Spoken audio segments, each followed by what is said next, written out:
পিছন পিছনে লুকিয়ে আছে।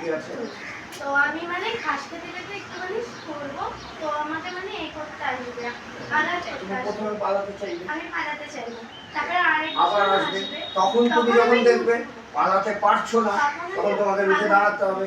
তখন ওদের তুমি আক্রমণ করবে, ওরা প্রথম অবস্থায় ভয় পেয়ে যাবে, তারপর কম্বাইন্ডলি সবাই মিলে একসঙ্গে তোমাকে ঘিরে, মানে 4 জনের কাছে একজন পরাজিত হবে। ঠিক?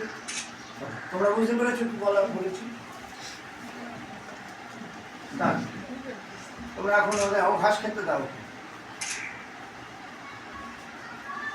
পাট করে উঠে দাও, ধরবে, তুমি দেখতে পেলে ওকে, আজকাল ধরতে চেষ্টা করো। হ্যাঁ, চেষ্টা করো। পালাও, তুমি পালানোর চেষ্টা করো, আজকাল চারিদিক থেকে চলো, পাচ্ছে না। এবার তুমি আক্রমণ করো। হ্যাঁ, মারলে কি হবে, ভুতলে কি হয়, একজন পড়বে, এখন করো না, সরে যাও। মাথা ঠিক আছে, মাথা দিয়ে এখন কি হবে, এখন তোমার মারলে পড়বে, কিন্তু এখানে পড়ো না, তুমি সরে এসো। কারণ পড়লে তুমি এখন পড়াটা তুমি জানো না, লেগে যাবে, তাছাড়া জায়গাও পাও। আর এগুলো করতে গেলে একটু সালোয়ার টাইপের হলে ভালো। হ্যাঁ, না